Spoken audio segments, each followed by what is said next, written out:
عزیزان گرامی وقار،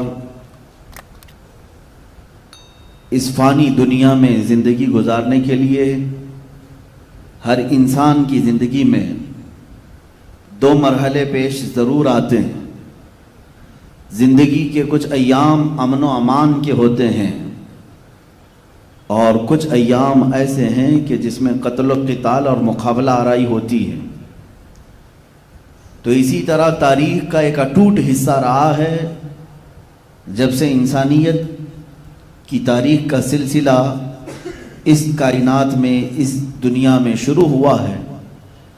جنگوں کا سلسلہ بھی جاری رہا اور اب تک بھی ہے، اور میرے آقا صلی اللہ تعالیٰ علیہ وسلم کی حیات طیبہ میں بھی کچھ ایسے حالات پیش آئے جن میں صحابہ اکرام رضوان اللہ تعالیٰ علیہ مجمعین سمیت رسول پاک صلی اللہ تعالیٰ علیہ وسلم نے جنگوں میں شرکت فرمائی، جن کو غزوہ کہا جاتا ہے۔ آج کے اس محفل پاک میں رسول پاک صلی اللہ تعالیٰ علیہ وسلم کے غزوات مبارکہ کی کچھ جھلکیاں آپ کے سامنے رکھنے کی کوشش کروں گا۔ زندگی کا ایک حصہ رہا ہے، اور خود اس رسول کریم صلی اللہ تعالیٰ علیہ وسلم کی تعلیمات میں یہ ہے، لا تتمنوا لقاء عدوکم، کبھی تم دشمن سے مٹبھیڑ ہونے کی تمنا مت کرنا۔ یعنی بیٹھے بیٹھے روز دعا مت کرو کہ میں فلاں کے ساتھ ہماری جنگ ہو جائے، جنگ ہو جائے، جنگ کی تمنا نہ کرو۔ اللہ کے نبی صلی اللہ علیہ وسلم کی تعلیمات یہ ہیں، جہاں تک ہو سکے امن و امان قائم رکھو، اس لیے کہ جنگوں میں نقصان دونوں طرف کا بھی ہوتا ہے۔ اکثر یہ دیکھا گیا ہے، جنگ ہوگی تو نقصانات ہوں گے ہی۔ تو حضور اکرم صلی اللہ تعالیٰ علیہ وسلم کی ایک تعلیم تو یہ ہے، لیکن آگے میرے آقا نے یہ فرمایا وَإِذَا لَقِيتُمْ، ہاں اگر ایسا معاملہ پیش آ گیا کہ تم پر جنگ مسلط کر دی گئی، سامنے والے کو جنگ کے بغیر کوئی چارہ نہیں، تو پھر اللہ کے حبیب صلی اللہ علیہ وسلم فرماتے ہیں پھر تم ڈٹے رہو، پھر تم ڈٹے رہو اور مقابلہ کرو۔ یہ نہیں ہے کہ میدان چھوڑ کر بھاگ جائیں اور امن و امان کی بات کریں۔ صلح و مصالحت، امن و امان، یہ کچھ الفاظ ایسے ہیں جس کو آج مجھے سمجھانا ہے۔ میں نے دیکھا ہے اکثر لوگ اسلام کی تعبیر میں دو طرف ہیں۔ کچھ لوگ وہ ہیں جو صرف اسلام کو امن و امان، امن و امان، امن و امان یہی تعبیریں کرتے ہیں۔ بالکل اسلام کا نام ہی ہے پیس، میں بھی اس کو ایگری کرتا ہوں۔ کچھ لوگ اسلام کے متعلق صرف جنگوں کا تذکرہ کرتے ہیں کہ اس میں سخت ترین موقف اختیار کیا گیا ہے دشمنوں کے مقابل میں، تب جا کر کے اسلام اپنے پیر جما سکا، اپنی سلطنتیں مضبوط کر سکا، تو جنگوں کا ہونا، جہاد کا ہونا ضروری ہے۔ یہ بعض لوگ اسلام کی تعبیر میں صرف جہاد اور جنگ کا نام لیتے ہیں، اور بعض لوگ صرف امن و امان کا نام لیتے ہیں۔ کیا اسلام کی یہ تعبیریں دونوں لوگ جو کر رہے ہیں وہ صحیح ہے؟ میرے عزیزوں، میرا کہنا یہ ہے کہ اسلام ان دونوں حالات سے گزرا ہے۔ اسلام کا بیسک فنڈا تو یہ ہے کہ وہ امن و امان چاہتا ہے پوری کائنات میں، لیکن اگر کوئی اس میں فساد مچانا چاہے تو اس کے ساتھ جہاد بھی چاہتا ہے۔ اسلام جہاد بھی کرے گا کس کے ساتھ؟ جو امن و امان میں فساد مچائے گا۔ تاریخ میں یہی ہے، لہٰذا ہمیشہ اسلام کی جب بھی تعبیر کرو تو تصویر کا ایک رخ نہ بتاؤ کہ اسلام میں میاں کسی کو کچھ نہیں کہنا ہے، اللہ اللہ کرنا ہے، تسبیح پڑھو، دعا کرو۔ ہاں یقیناً اسلام امن و امان چاہتا ہے، لیکن کب؟ ایک محقق نے بہت اچھے انداز میں کہا، بار بار اسلام اور مسلمانوں کے متعلق کچھ لوگ غیر مسلم یہ کہتے ہیں کہ اسلام تو پیس کا نام ہے، آپ جنگ کی بات نہ کریں نا، آپ جہاد کی بات نہ کریں۔ اور کچھ ہمارے ماڈرن خیالات کے اور کچھ سیکولر لوگ ایسے بھی ہیں جو کہتے ہیں کہ نہیں، اسلام صرف امن و امان کے لیے ہے۔ ہاں یقیناً میں دونوں تصویریں آپ کو بتاؤں۔ اسلام امن و امان اس وقت چاہتا ہے جب اسلام میں موجود غلام خانہ کعبہ کی چھت پر موجود ہو. حضور پاک صلی اللہ تعالیٰ علیہ وسلم کو غلبہ حاصل ہوا مکہ کی فتح میں، تب حضور نے امن و امان قائم کیا ہے. امان وہ بہتر ہے جب تمہارے پاس غلبہ آ جائے، اور اس وقت تم لوگوں کو معاف کر رہے ہو، یہ امن و امان ہے. لیکن جب تمہیں کوئی دبا رہا ہے، جب کوئی تمہیں مار رہا ہے اور تم امن و امان کی بات کر رہے ہو، تو گویا کہ تم جان چھڑانے کی بات کر رہے ہو. میں اس کی ایک مثال آپ کے ہاں یوں بتاتا ہوں. اب ایک صبر کا لفظ ہے، آپ جانتے ہیں صبر کسے کہتے ہیں؟ سہ لینا، ہر چیز کو سہ لینا. اب کوئی 4 سال کا بچہ ہے، میرے ساتھ اس کا مقابلہ ہو رہا ہے. 4 سال کے بچے کو میں نے تھپڑ مارا اور وہ 4 سال کا بچہ یہ کہتا ہے میں نے صبر کر لیا. میاں تیرے پاس صبر کے علاوہ چارہ کیا ہے؟ پلٹ کر مارنے کی طاقت بھی تو نہیں ہے. تو بڑے آدمی سے، طاقت والے آدمی سے اگر مار کھا کر کے خاموش رہے اور پھر یہ کہے میں صبر کر رہا ہوں، یہ صبر نہیں، یہ تیری مجبوری ہے، یہ مجبوری ہے. ہاں کب؟ وہ 4 سال کا بچہ مجھے تھپڑ لگا دے، مجھے تھپڑ لگا دے، میں بدلہ لینے کی طاقت رکھتا ہوں، باوجود اس کے میں نے اس کو معاف کر دیا. یہ ہے صبر. اس کو کیا کہتے ہیں؟ صبر. یہی اسلام چاہتا ہے کہ جب تمہارا غلبہ ہو اور تم دشمنوں کو معاف کر رہے ہو تو اسلام یہ امن و امان کی بات کرتا ہے. لیکن جب تمہارے ہر عضو پر، بلکہ اسلامی شعار پر حملہ کیا جا رہا ہو اور تمہیں دبانے کی کوشش کی جا رہی ہو، مارنے کی کوشش کی جا رہی ہو، اور تم یہ کہو نہیں صبر کرنا ہے ہمیں، یہ صبر نہیں ہے. یہ تم مجبوری کو صبر کا سہارا لے رہے ہو. مجبوری کا نام صبر نہیں ہے. اسی طرح امن و امان اس کو نہیں کہتے. عزیزان گرامی وقار، رسول پاک صلی اللہ تعالیٰ علیہ وسلم کی حیات طیبہ میں 2 معاملات پیش آئے ہیں. آپ کی زندگی پاک جو 40 سال تک تھی، یہ اعلان نبوت سے پہلے کی زندگی ہے. حضور صلی اللہ تعالیٰ علیہ وسلم نے اعلان نبوت نہیں فرمایا تھا، لیکن جب آپ کی عمر پاک 40 سال کی ہوئی، اس وقت سے لے کر آپ کی وفات 63 سال تک کتنی عمر ہوئی؟ 23 سال. آپ کی عمر مبارکہ 40 سال سے لے کر 63 سال تک کی عمر کتنی ہوئی؟ 23 سال، 23 ایئرس. اس کو ہم 2 حصوں میں تقسیم کرتے ہیں، 2 حصوں میں تقسیم کرتے ہیں. حضور صلی اللہ تعالیٰ علیہ وسلم 40 سال سے لے کر 53 سال تک مکہ ہی میں رہے، 13 سال تک مکہ میں رہے اعلان نبوت کے بعد. اور جب آپ کی عمر مبارکہ 53 سال کی ہوئی، آپ نے ہجرت فرمایا مدینہ طیبہ کی طرف اور وہاں 10 سال قیام فرمایا. تو میں یہ 23 سال کو 2 حصوں میں تقسیم کرتا ہوں. تو 13 سالہ مکی دور ہے اور 10 سالہ مدنی دور ہے. حضور اکرم صلی اللہ تعالیٰ علیہ وسلم کی زندگی پاک میں جو اسلام کے دن ہیں، جو اعلان نبوت کے بعد کے دن ہیں، اس میں 13 سال مکی زمانہ ہے اور 10 سال مدنی زمانہ ہے. یہ دونوں میں بڑا فرق ہے. مکی زمانے میں اور مدنی زمانے میں بڑا فرق ہے. مکی زمانے میں حضور اکرم صلی اللہ تعالیٰ علیہ وسلم کو تبلیغ کا حکم تو تھا کہ آپ اپنے قریبی لوگوں کو اسلام کی دعوت دیں، اللہ کی طرف بلائیں. رسول پاک صلی اللہ تعالیٰ علیہ وسلم نے دعوت کا کام شروع رکھا اور ان 13 سالوں میں بہت کم لوگ ایمان لائے، بہت کم لوگ.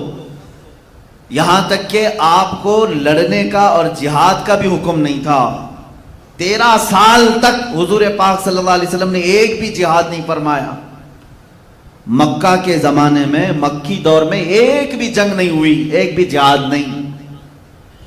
آج ان لوگوں کو غور سے سننا چاہیے جو اسلام کو کہتے ہیں تلوار کی زور سے پھیلا ہے.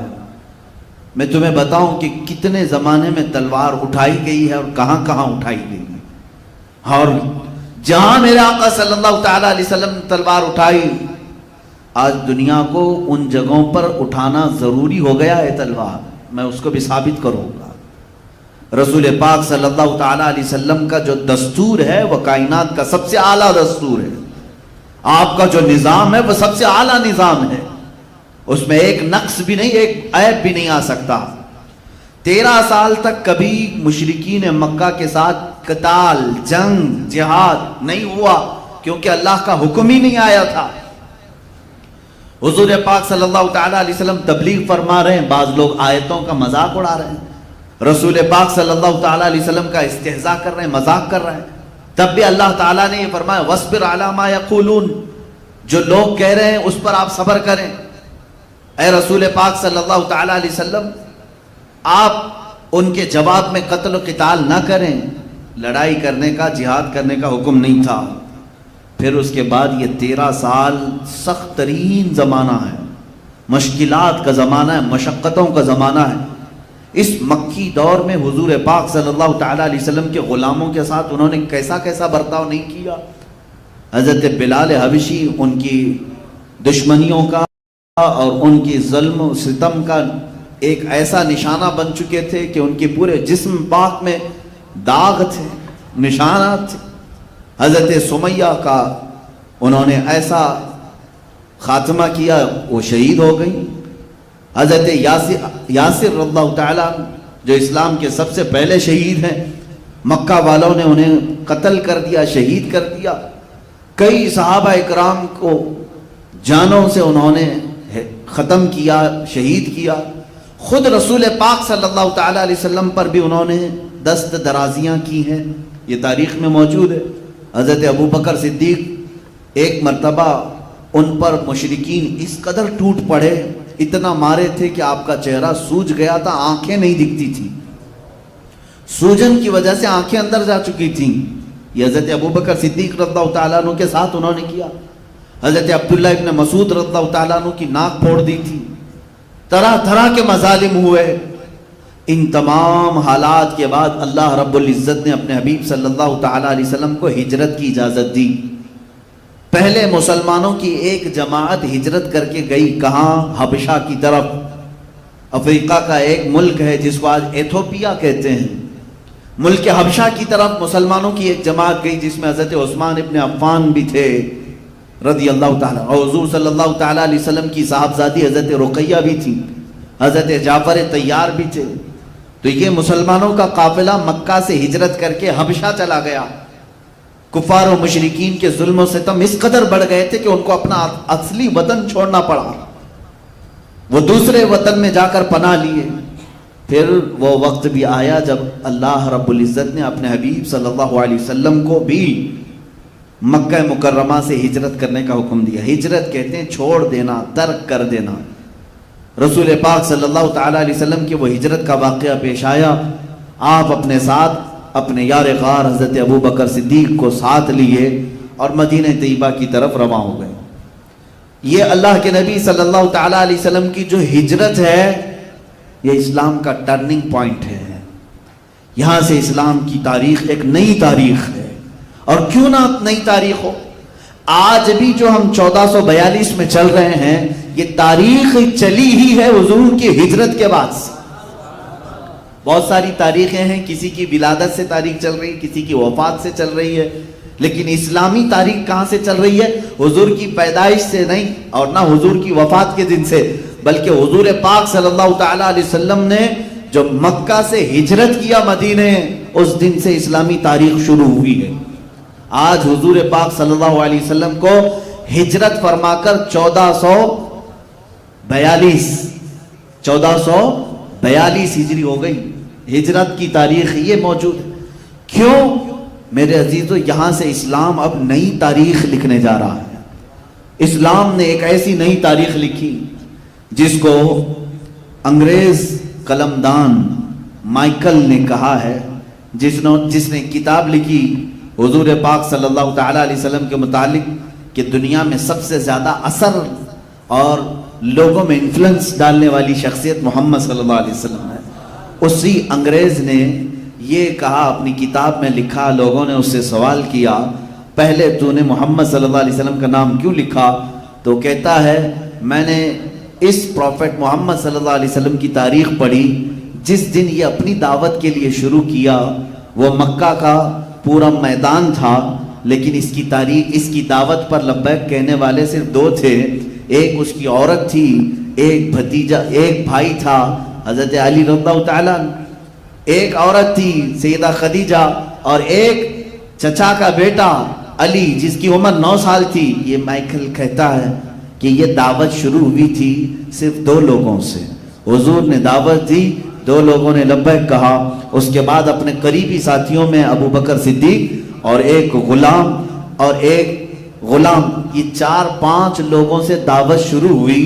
اور وہ مائیکل کہتا ہے شروع میں تو ایسا ہی لگا تھا کہ یہ اسی زمانے میں ختم ہو جائیں گے، اس لیے کہ ان کے مقابل میں بڑی بڑی طاقتیں مکہ میں موجود تھیں. ابو جہل مقابل میں ہے، ابو لہب مقابل میں ہے، ابو سفیان مقابل میں ہے، یہ سرداران قریش سب ایک جگہ ہیں جن کے ہاتھوں میں اس زمانے کی پارلیمنٹ ہے جہاں یہ لوگ بیٹھ کر کے فیصلے لیا کرتے تھے. تو کیا یہ 3 لوگ، 4 لوگ، 5 لوگ ان کا مقابلہ کر سکتے تھے؟